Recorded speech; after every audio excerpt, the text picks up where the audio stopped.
Municipal ఎన్నికల్లో భారత రాష్ట్ర సమితి అభ్యర్థులు ఏడ చూసినా వేల సంఖ్యలో జనాలు హాజరవుతున్నారు. అసలు ఈ రిజల్ట్ ఏ విధంగా ఉంటుంది మనకు 11 తారీఖు నుండి 16 తారీఖు మధ్య క్లియర్ కట్ కాబోతుంది.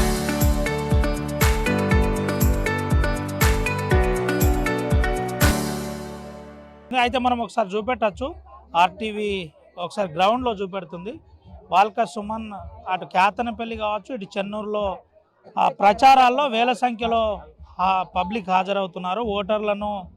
ఓటర్లను ఉద్దేశించి గత ప్రభుత్వం చేసిన అభివృద్ధితో పాటు తను చేసిన పనులను కూడా క్లియర్గా చెప్పే ప్రయత్నం చేస్తున్నాం. మనతో పాటు మాజీ ఎమ్మెల్యే గారు, ఇటు మంచిర్యాల జిల్లాకు సంబంధించిన భారత రాష్ట్ర సమితి అధ్యక్షుడు ఉన్నాడు. అన్నతో మాట్లాడిద్దాం. ఎట్లుంది కాంగ్రెస్ పార్టీ 3వ సంవత్సరం పరిపాలన, వాళ్ళు ప్రజల్ని ఏ రకంగా ఆనాడు నమ్మించి ఓట్లు వేయించుకొని మోసం చేసిరు అనేటటువంటి విషయాల్ని ప్రజలకు వివరించి చెప్తా ఉన్నాం.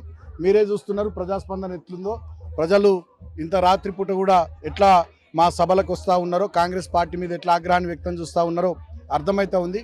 ఏ వర్గానికి కూడా న్యాయం చేయకుండా ఆనాడు 6 గ్యారంటీలని, 420 హామీలని, రకరకాల డిక్లరేషన్ల పేరిట ప్రజల్ని మోసం చేసినటువంటి కాంగ్రెస్ పార్టీకి మున్సిపల్ ఎన్నికల్లో డెఫినెట్గా కర్రుగాల్చి వాత పెట్టడానికి ప్రజలు సిద్ధంగా ఉన్నారు. అందుకని ఇవాళ చెన్నూరు కానీ, కేతన్పల్లి కానీ ఇతర మున్సిపాలిటీల్లో పోలీసులను వాడుకుంటూ మందు విచ్చలవిడిగా వంచుతూ, డబ్బు వంచుతూ ఓటర్లను ప్రలోభాలకు గురి చేసే ప్రయత్నం చేస్తూ ఉన్నారు.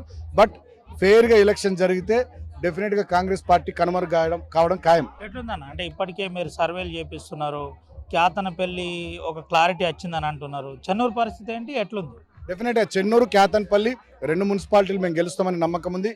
ఇక్కడ గెలిచినటువంటి మంత్రి గారు 2 సంవత్సరాలుగా ఈ ప్రాంతాన్ని ఏం పట్టించుకోలేదు. ఇప్పుడేదో కంకర కుప్పలు ఊసి, ఉసుకే కుప్పలు ఊసి, శిలాఫలకాలు పెట్టి 4 పనులు చేస్తున్నట్టుగా బిల్డప్ ఇస్తున్నారు తప్ప ఏం చేయలేరు. జనాల్లో కూడా కోపం ఉంది, కనబడుతుంది అది. కాబట్టి మున్సిపాలిటీలు 2 కూడా చెన్నూరు, కేతన్పల్లి 2 గెలుచుకుంటాం. ఎట్లుంది హరీష్ రావు వచ్చి ప్రోగ్రామ్ అనంతరం? డెఫినెట్గా కేతన్పల్లి మున్సిపాలిటీలో సిపిఐ మేము ఇద్దరం కూడా కలిసి పోటీ చేస్తున్నాం. అక్కడ సింగరేణిలో జరుగుతున్నటువంటి మోసాలు, అన్యాయాలు, కుంభకోణాలు, కార్మిక వ్యతిరేక విధానాలు నచ్చక ఏఐటీసీ కానీ, సిపిఐ కానీ కేతన్పల్లిలో మాతో కలిసిండ్రు. డెఫినెట్గా కేతన్పల్లి మున్సిపాలిటీలో మంచి మేయాటితో మేము గెలుస్తాం. మొన్న హరీష్ రావు గారి సమావేశం కూడా వేలాది మందితో బ్రహ్మాండంగా జరిగింది.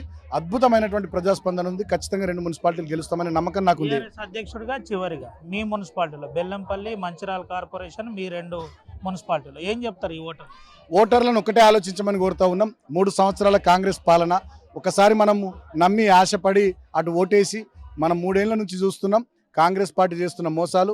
ఇప్పటికైనా మళ్ళీ మనం మోసపోకుండా ఇలాంటి పార్టీకి తగిన రీతిలో బుద్ధి చెప్పే విధంగా 3 ఏళ్ళు అయిన తర్వాత కూడా వాళ్ళు ఏం చేయకుండా మళ్ళీ వాళ్ళకు ఓట్లేస్తే ఇది కంపల్సరీ ఏం చేసినా చేయకుండా మాకు ఓట్లేస్తున్నారు అనేటటువంటి భావన వాళ్ళ లోపల వచ్చి నష్టం జరిగే ప్రమాదం ఉంది. కాబట్టి ఎట్టి పరిస్థితుల్లో ఈ ఎన్నికల్లో కారు గుర్తుకు ఓటేసి కేసీఆర్ గారి నాయకత్వాన్ని బలపరచాల్సిందిగా నేను జిల్లా ప్రజలందరూ కూడా పేరు పేరున మీ బిడ్డగా, మీ సోదరుడుగా విజ్ఞప్తి చేస్తా ఉన్నా. Thank you. ఇది పరిస్థితి.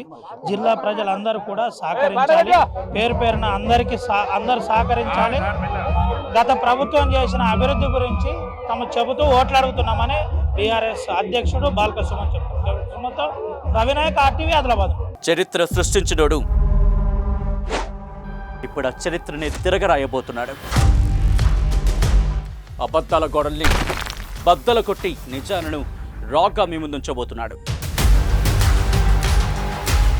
నిజమైన వార్తల కోసం వెంటనే డౌన్లోడ్ చేసుకోండి రా యాప్ని.